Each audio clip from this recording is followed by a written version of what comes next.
Ackerman has been hit in the leg and is suffering. Lochner joins the growing minor casualty list. Dixon recovers, but Springbok debris has a broken leg and is carried... I would call it a Springbok debacle.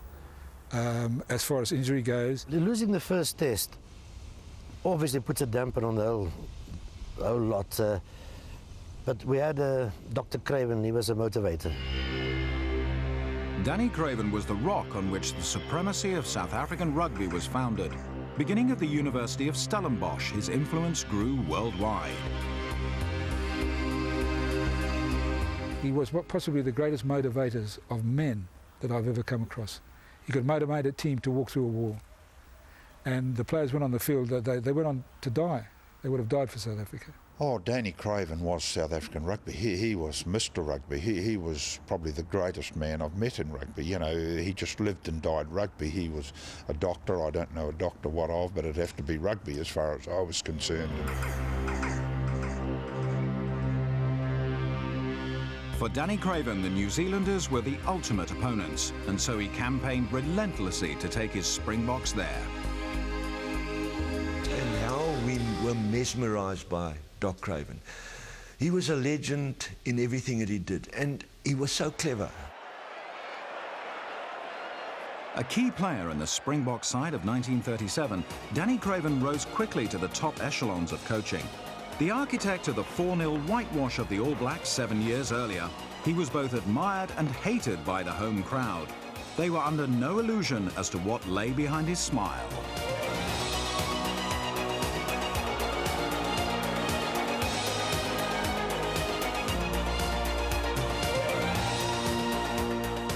I think he wouldn't have minded if we lost to the British Lions and we lost to Australia, but under no circumstances could you lose to New Zealand. They were the absolute enemy. We went into the second test with all hell and fire ready for anything, and we were going to beat New Zealand. There's times on a rugby tour, on a rugby game, when you feel that you're the master of your own destiny, and there are times when you feel that you're slightly losing that destiny. Now, a glorious example was the second test in Wellington. You know, I felt after the first 5 minutes that there was something wrong and that we just might lose that game. That's exactly what happened. Saturday, a howling southerly, and 50,000 of football's frozen people come to life as the second test starts. The South Africans, led by Carson, form a solid ruck around them. Pickard and Koch join in. Pickard buries himself and Koch buries his boot. This was the dirtiest, the hardest, the toughest, roughest game that I've ever seen in my life. Already down 1-0 in the series, losing was not an option for the South Africans. Sacks on the mill on top of White to bury the ball. White is visibly shaken. But he recovers and they get on with the game. It turned our side into a team of animals. The ball is fed back to Gentles. As Kirkpatrick is tackled by White, he tosses White and tramps on him. I was reputed to have kicked the bloke, and I did try to kick him, but I missed him. That's what upset me so much. If I had really kicked him, I would have enjoyed it thoroughly, but I missed him. Both sides held nothing back as the bruising match continued. Incidents continued right to the finish of play. International incidents. The rugby was merciless and brutal. In the middle of the paddock, Gray staggers from a kick in the head that the crowd on both the stand and the Western Bank think is unnecessary. Gray is back in the thick of things and still taking a pounding. He lets the ball out to Brown and he's over. The All Blacks scored first, but the Springboks fought to the death and gouged out a grim victory. Dixon raises New Zealand hopes with a tricky run. He's caught at last and gets the ball back to McIntosh. Another heavy ruck forms, but this time Tiny White is penalised for being offside. Play is right in front of the posts. This is the All Blacks' great chance to save the game. White valiantly drives forward. They played their hearts out. I think I've never seen a side who stayed together so well and emotionally under such trying conditions. How do you think the Springboks are going to go after this win? Well, give us a chance to think of this one first before you ask me what's going to happen in future, surely. One win apiece. While the Springboks reflected on their victory, the All Blacks camp had reached crisis point. Both the press and the public were in uproar. The president of the rugby board, Tom Pearce, acted swiftly. Only 8 players from the first 2 tests escaped the guillotine. The coaching team of Tom Morrison and Bob Stewart were forced to gamble on a completely different team for the 3rd test. Defeating the Springboks had become a matter of national importance. I can hear Tom Pearce now saying, you know, the country will basically collapse, the economy of the country will go out the back door if we lose. Now, to some people that was probably quite true, because they were so interested in rugby and more interested in beating the Springboks. When they made changes in the 3rd test, I can still remember as a kid tuning into the radio and hearing this deep voice, the stentorian voice of the chairman of the New Zealand Rugby Union announcing the team for the 3rd test. Fullback, D.B. Clark, Waikato. And when our spirits were lifted by the fact that the changes were being made.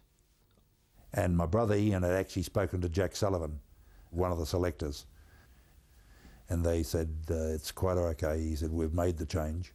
We've got your old mate in. And then when they got down to the front row, where we'd had so many problems in the 2nd test with Becker and Koch dominating our forwards, the name K.L. Skinner being announced in the New Zealand team. We had no thoughts about Skinner at all, because Skinner couldn't walk. I mean, he couldn't run. He could walk and punch, and that's about all Skinner could do. There were no thoughts about it. We were very confident we were going to win. At that stage, Becker and Koch was the 2 best scrummagers in the world. And I said, maybe the myth is true that they brought Skinner in to soften the lot up. Because he was a heavyweight boxer, let's face it. No, forget about the ex-heavyweight boxer and forget about... They wanted another front row prop that could take the tremendous... Now, the African forwards were big, strong people, and we needed an equally strong front row to take that pressure. I wanted to find out what was going wrong. One word came through to me: intimidation. And I thought, well, that's the first time I've ever heard an All Black say that has happened. And, you know, basically, the problem was a psychological problem.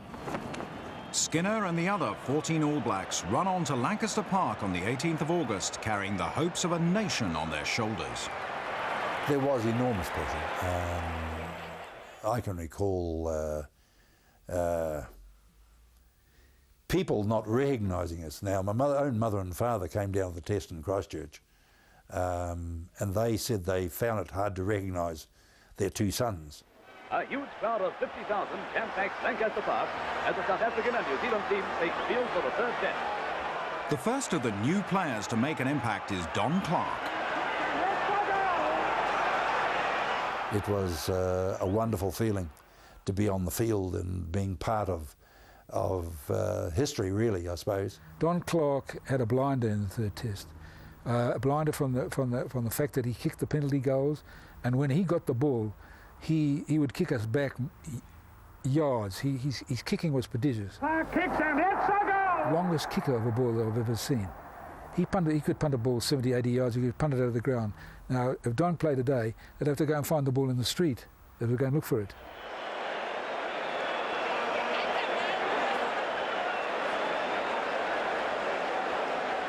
The New Zealanders' newfound steely determination was evident from the first line out of the game. We didn't expect that Skinner is going to start throwing fists around. That we didn't expect.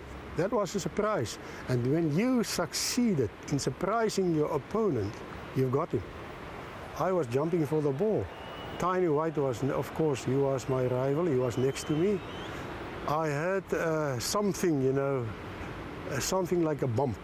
Chris Koch, our loose head forward, came staggering out of the line out, pouring towards me. His whole face was smashed. He had over 11 stitches. At the line, Skinner did nothing. He just waited, boom, hit him straight in the teeth. He didn't look at the ball. You're going to be damn disappointed if you've lost an international because you didn't sort a few things out that were going against you because the guys were infringing on rules that the referee couldn't pick up.